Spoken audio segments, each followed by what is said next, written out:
السلام علیکم ورحمۃ اللہ وبرکاتہ۔ اعوذ باللہ من الشیطان الرجیم، بسم اللہ الرحمن الرحیم۔ الحمد للہ رب العالمین، الصلاة والسلام علی رسولہ النبی الکریم وعلی آلہ واصحابہ اجمعین، اما بعد۔ ربی اشرح لی صدری یسر لی امری واحلل عقدۃ من لسانی یفقہوا قولی۔ صدق العظیم و صدق رسولہ النبی الکریم، اما بعد۔ محترم ناظرین و سامعین اکرام، اس سے قبل ایمان مجمل میں آمنت باللہ اس کا تذکرہ ہو رہا تھا۔ اب ہم اس کے بعد تھوڑا سا آگے پڑھیں گے۔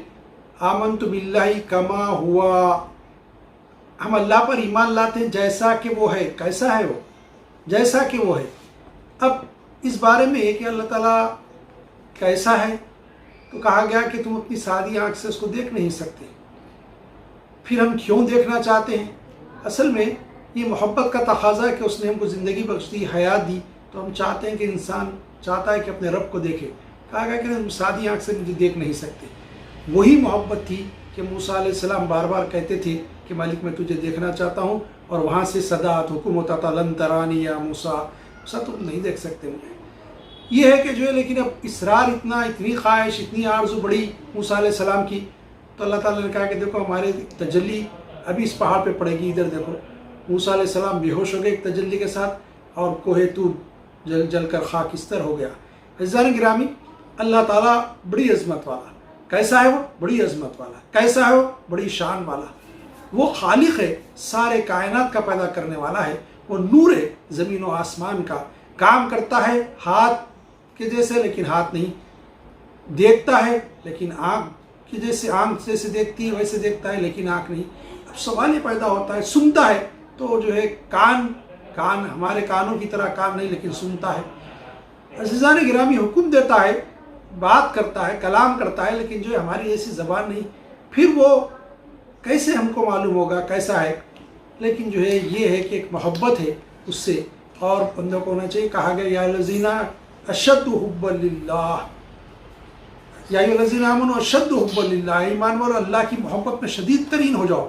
جو اللہ کی محبت کا تقاضا ہے وہ یہ ہے کہ جو ہے اس سے سب سے زیادہ محبت کی جائے۔ اور ہم دیکھتے ہیں کہ حضرت موسیٰ علیہ السلام کی جو محبت تھی اس کا نتیجہ تھا کہ بار بار اصرار وہ کرتے تھے کہ مالک میں تجھے دیکھنا چاہتا ہوں، اور اللہ تعالیٰ منع فرماتا تھا، لیکن یہ آرزو باقی رہی۔ ہم بھی اگر ہم غور کر کے دیکھیں تو کیفیت ہمارے میں بھی کچھ ایسی پائی جاتی ہے کہ ہم بھی چاہتے ہیں کہ اپنے خالق کو، اپنے پروردگار کو، اپنے رب کو دیکھیں۔ اس موقع پر تفصیلات میں جانے کے بجائے ایک شعر ہے، کسی شاعر کا بہت پیارا شعر ہے۔ انہوں نے کہا کہ اے حقیقت منتظر نظارہ کبھی لباس مجاز میں، کہ ہزاروں سجدے تڑپ رہے ہیں میری جبین نیاز میں۔ تو یہ ہے کہ جو ایک آرزو ہوتی کہ ہم اس کو دیکھیں۔ اب شاعر کہہ رہا ہے کہ اگر کبھی نظر آ گیا مالک مجھے تو مجاز لباس میں، تو جو ہزاروں سجدے میری پیشانی میں ہے جو تڑپ رہے ہیں تجھے سجدہ کرو۔ تو ایک انسان کو ہوتا ہے کہ ایک لگاؤ اور ایک فطری تقاضا ہے کہ اللہ کو دیکھیں، اللہ کی ذات کو، لیکن کہا گیا کہ ہم تم نہیں دیکھ سکتے۔ پھر کب دیکھ سکتے ہیں؟ تو اب دو روایتیں، اس میں ایک روایت یہ کہ جنت میں جب بندے جائیں گے تو جمعے کو وہاں دیدار ہوگا۔ ایک روایت ہے کہ جمعے کو صرف سلام ہوگا، تو ہو سکتا ہے وہاں دیدار ہو جائے، یا پھر صرف اللہ تعالیٰ کا سلام ہماری طرف ہو جائے۔ یہ بھی احادیث میں آیا کہ سلام میں اتنی عزت ہوگی، ایک ہفتے تک بندے انتظار کرتے رہیں گے کب یوم جمعہ آتا ہے اور اللہ کی طرف سے ہم پر سلامتی ہوتی ہے۔ سلام کا یہ حال ہے تو اس کے دیدار کا کیا حال ہوگا؟ عزیزان گرامی، اللہ تعالیٰ کی ذات سے محبت، اور یہ کہ پھر اب وہ میں آپ سے کہہ رہا تھا کہ وہ کیسا ہے، کیسے دیکھتا ہے۔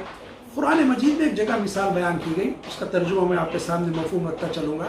کہا گیا کہ دیکھو اللہ تعالیٰ دیکھتا ہے کالا سیاہ بادل، جو کلاؤڈز بلیک آئے ہوئے ہیں، اور پھر جو ہے ایک کالا پہاڑ ہے، ایک بلیک ماؤنٹین ہے، اس کے اندر ایک بلیک اینٹ، ایک کالی چونٹی جو ہے وہ کیو میں، اس کے غار میں جا رہی ہے۔ کوئی دیکھ سکتا ہے کہ ہم میں سے؟ اللہ تعالیٰ فرماتا ہے کہ ہم اس کو دیکھنے آتے ہیں۔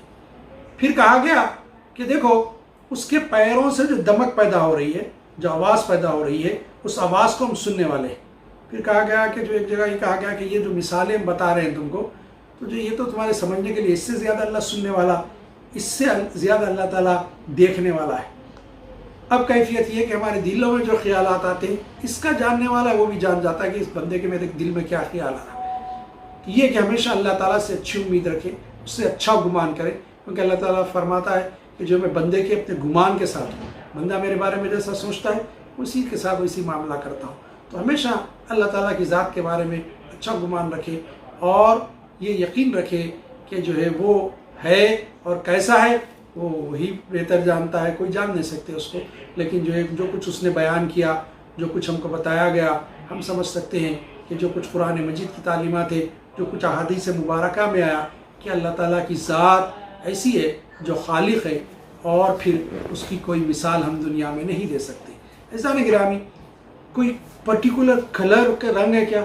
بے رنگ ہے۔ کوئی جسم ہے، کوئی جسم نہیں، نور ہی نور ہے۔ کس قسم کا نور ہے؟ کیا یہ ہم جو نور روشنی دیکھتے ہیں جس کو ہم نور کہتے ہیں یہ نور ہے؟ نہیں، وہ نور علی نور ہے، وہ اس کا اندازہ تم لگا ہی نہیں سکتے۔ کیا اس نے جو ہے اس کی جو ہے نورانیت ہے، اس کا جو ہے ذہن ہمارا احاطہ نہیں کر سکتا، میرے ذہن میں اس اللہ تعالیٰ کا نور نہیں آ سکتا۔ بڑی عظمت والا ہے، بڑا باکمال ہے۔ یہاں کچھ جو ہے کچھ عقائد ہیں دوسرے مذاہب کے کہ وہ جو ہے یہ کہتے ہیں کہ اللہ تعالیٰ جو ہے مادہ ہے، میٹر ہے، اور اس سے یہ ساری کائنات کو اس نے پیدا کیا، جبکہ وہ کہتا ہے کہ اللہ نور ہے، اس نے پیدا کیا کائنات کو۔ تو یہ جو ہے سارے جو کچھ ہم دیکھتے ہیں یہ ساری چیزیں اللہ ہی کا حصہ ہے، ایسا نہیں ہے، اللہ کا حصہ نہیں ہے، اللہ کا جز نہیں ہو سکتے۔ یہ بات یاد رکھ لیجیے، اللہ خالق ہے، اس کا پیدا کرنے والا ہے۔ کیسا ہے وہ؟ خالق ہے۔ عزیزان گرامی، اس کی جو ایک شان ربوبیت ہے، رب ہے، پروردگار ہے، پالن ہار ہے۔ کیسے پالتا ہے؟ ہم دیکھتے ہیں کہ جو ہے رزق دیتا ہے ہمارے وہم و گمان سے بڑھ کر، ہمارے تصورات سے بڑھ کر۔ کیسے دیتا ہے؟ اس کو بھی دیتا ہے جو محنت کرتا ہے، اس کو بھی دیتا ہے جو محنت نہیں کر سکتا، معذور ہے۔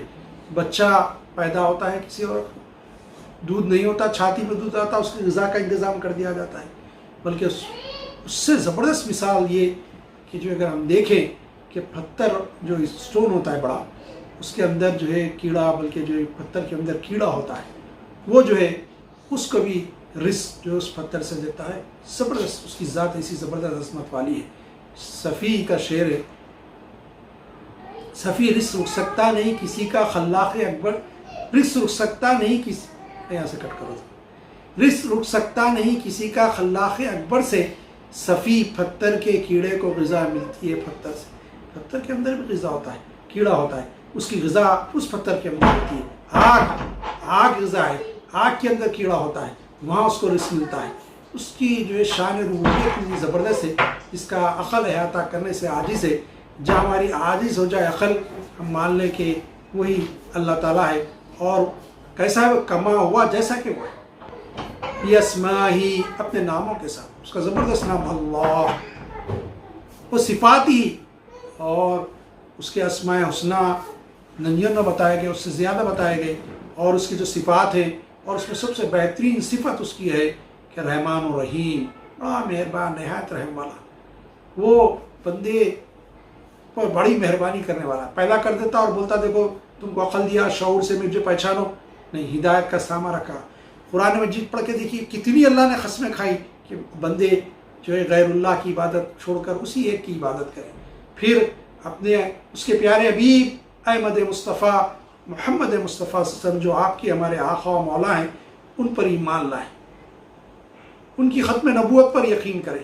یہ تو پھر جو ہے تم کامیاب ہو جاؤ گے، تم فلاح ہو جاؤ گے۔ ان کے ارشادات کو مان لو، قرآن اور ان کی سنت پر عمل کرو تو تم کامیاب ہو جاؤ گے۔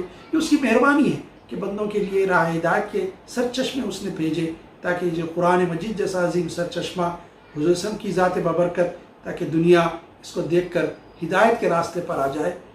وہ اس کی بہترین صفات ہے۔ اور پھر اس میں یہ ہے کہ قبلت جمیع احکامی، میں نے اس کے سارے احکاموں کو قبول کیا۔ انشاءاللہ احکام جو ہے اس کے جو قرآن و حدیث میں آئے ہیں اس کو ہم قبول کریں، اس پر عمل کریں، تو جو ہے ایمان مجمل کا جو تقاضا ہے وہ پورا ہو سکتا ہے۔ اللہ تعالیٰ سے دعا ہے کہ مالک اس ایمان کو سمجھنے اور اس پر عمل کرنے کی توفیق عطا فرما۔ صلی اللہ تعالی علی خیر خلق محمد وآلہ و اصحابہ اجمعین۔